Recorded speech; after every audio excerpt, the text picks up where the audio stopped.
தமிழ்நாடு நடத்துகிற அரசு மருத்துவமனை.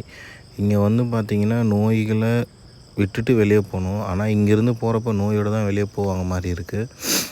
ஏன் அப்படி சொல்கிறேன்னா, நோய் தொற்றோடு உள்ளே வரவங்கெல்லாம் நோய் இல்லாமல் வெளியே போகணும். ஆனால் இங்கே வந்து போகிறவங்க பார்த்தா இப்படி இருக்க சூழ்நிலையில் நோய் தொற்றுகளோடு தான் வெளியே போவாங்க மாதிரி இருக்குது.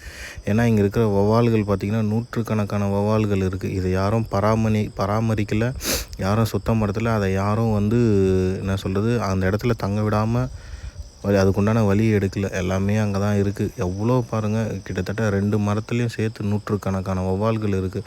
இந்த வௌவால்னால் எவ்வளோ நோய் தொற்றுகள் வரும்னு யாருக்கும் எந்த ஒரு பிரச்சனையும் இல்லாமல் யாரும் அதை சிந்திக்கலை, எதுவும் பண்ணல.